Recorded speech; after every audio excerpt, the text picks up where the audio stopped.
Hi, welcome back. I just went for a really long walk, which was super nice. If you haven't been getting outside every day, you really should do it. It makes all of this so much more bearable. Um, I'm in my office today and my home office. Don't worry, not on campus. It's under police lock and key, as it should be. But I'm here, ready to read chapter 6 of Signs Preceding the End of the World by Yuri Herrera. And chapter 6 is called The Place Where Flags Wave. Scum, she heard as she climbed the 8th hill from which she was sure she'd catch sight of her brother. You looking to get what you deserve, you scum? She opened her eyes. A huge red-headed Anglo who stank of tobacco was staring at her. Makina knew the bastard was just itching to kick her or fuck her and got slowly to her feet without taking her eyes off him, because when you turn your back in fear is when you're at the greatest risk of getting your ass kicked. She opened the door and burst. She'd been asking after her brother around the edges of the abyss. She'd approach anybody she heard speaking Latin tongue, give a verbal portrait of her brother, imitate his sing-song accent, mention his favorite colors, repeat the story of the land he was there to claim, state his place of birth. List all the things he could do, beg them, please, to try to remember if they'd ever come across him. Until the frigid squall forced her to duck into an ATM booth where she curled up like a dog and after much bone trembling managed to fall asleep and dreamed that she was scaling 1, 2, 3, 7 hills.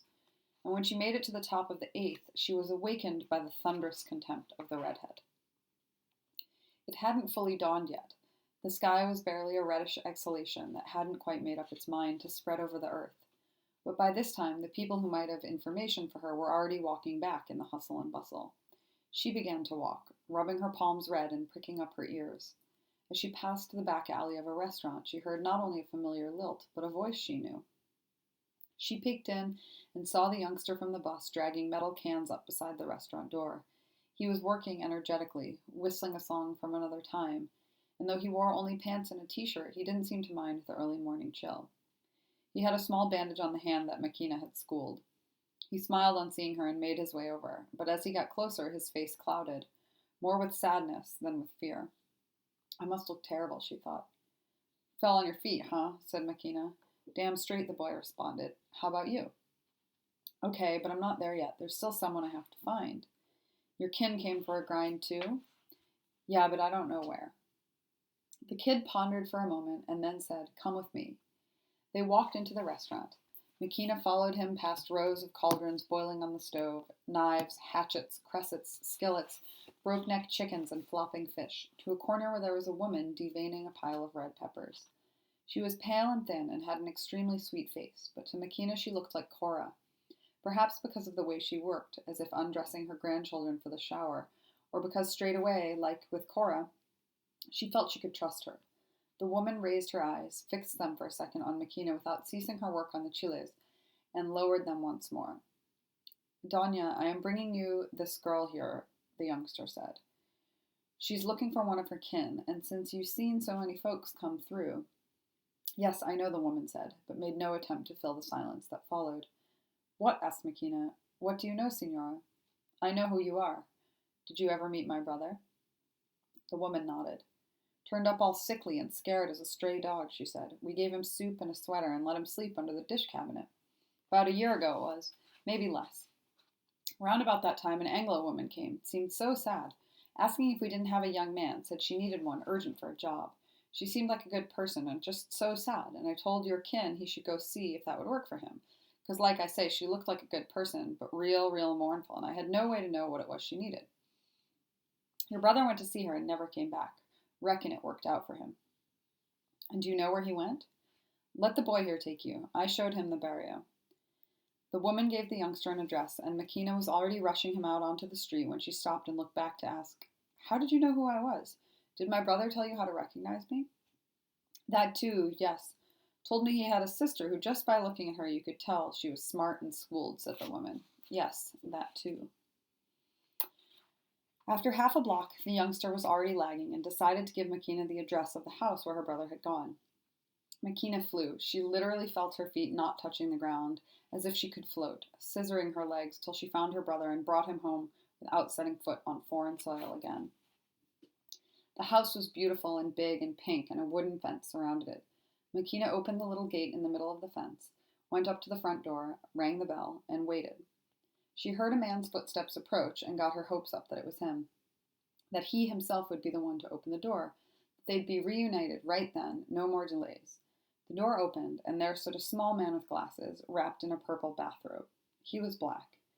Never in her life had she seen so many black people up close, and all of a sudden they seemed to be the key to her quest. Makina glared as though reproaching him for being skinnier and blacker and older than her brother, as though this man were attempting to pass for the other. She was about to say something when he beat her to it with a I could put on a blonde when he beat her to it with I could put on a blonde wig if you like. Makina was thrown for a second and then laughed, embarrassed.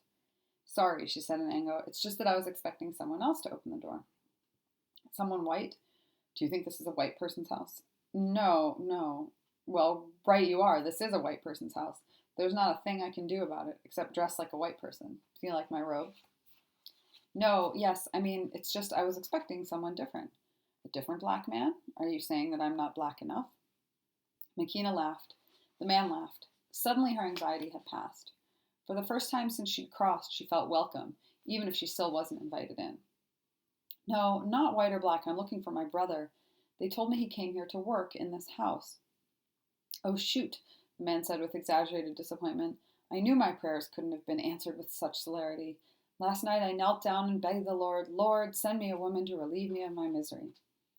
I'm sorry. Right, I know. The brother. He's not here. I'm here. The family that lived here moved to another continent. They sold the house, and I bought it. I don't know why they left, but times are changing, and this is a lovely place to stay put. Makina felt all of the strength she'd been recovering from her own ashes begin to ebb, felt herself extinguishing, felt she wouldn't be able to verse from this one last dead end, and that her luck had finally run out. To hell with it all, she thought. To hell with this guy and that one. To hell with all this shit. I'm going to hang myself from a lamppost and let the wind whip me around like an old rag. I'm going to start crying, and then I'm going to go to hell, too. She gestured farewell to the black man and prepared to go. There's one left, though, he said. Makina stared intently, as if trying to read his lips. What? They left the oldest son behind. He's a soldier. If you go to the army base, you'll find him there. Makina had no idea what so-called respectable people were referring to when they talked about family. She'd known families that were truncated, extended, bitter, friendly, guileful, doleful, hospitable, ambitious, but never had she known a happy family of the sort people talked about, the sort so many swore to defend. All of them were more than just one thing, or they were all the same thing, but in completely different ways. None were only fun-loving or solely stingy, and the stories that made any two laugh had nothing in common. She'd seen people who'd run off to save their families, and others who'd run off to be saved from them. Families full of endless table chat as easygoing as families that loved each other without words. In hers, there were just 3 women right now. Her heart skipped a beat when she thought of her little sister. It only started back up when she concluded that, like her, she'd know how to take care of herself. Plus, all families had started off in some mysterious way, to repopulate the earth, or by accident, or by force, or out of boredom. And it's all a mystery what each will become. One time she'd been in the middle of an argument between sweethearts. The woman had run to the switchboard, planted herself behind Makina, and stood there responding to each of the man's grievances. It was sheer pig-headedness, till Makina began to rephrase their respective complaints. You like my cousin, you can keep her. She says that was low, you getting with her cousin. What are you bitching about? I'm the same cat I was when you met me, he says he's acting like the man you wanted him to be. Oh, then me too, so don't get in my face, because I already knew that friend of yours.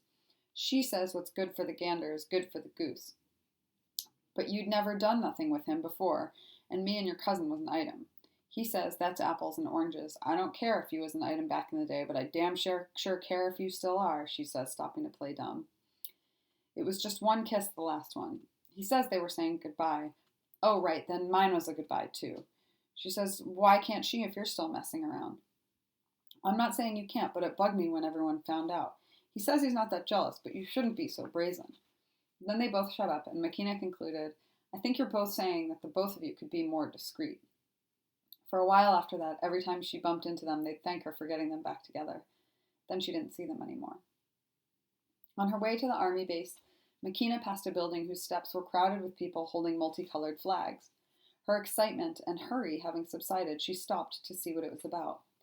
There were couples holding hands lining up to see a very solemn man who said something to them, and after he said it, everyone cried, and there was rice and clapping and rejoicing galore. They were getting married. Makina was so dazzled by the beauty of the ceremony that she didn't at first notice that the couples were either men or women, but not men and women. And on realizing it, she felt moved by how many tears were being shed, like flowers from their eyes, over how hard it had been to get there. And she wished that the people she'd known in the same situation could have been that happy. What she couldn't understand was why the ring, the official, the godparents mattered so. Makina had admired the nerve of her friends who were that way inclined, compared to the tedious smugness of so-called normal marriages. She'd conveyed secret messages, lent her home for the loving that could not speak its name, and her clothes for liberation parades. She'd witnessed other ways to love, and now they were acting just the same. She felt slightly let down, but then said to herself, what did she know? It must be, she thought, that they know other marriages, good ones, where people don't split up, where fathers don't leave, and they keep speaking to each other. That must be why they're so happy and don't mind imitating people who have always despised them. Or perhaps they just want the papers, she said to herself. Any kind of papers, even if it's only to fit in. Maybe being different gets old after a while. She went on her way toward the west, and after many blocks made out another array of flags, equally pretty but all lined up and all the same size. This was where the soldiers were. That's it for today. We're getting closer towards the end, so we'll see what happens next time. Stay safe, stay well, and I will see you here tomorrow.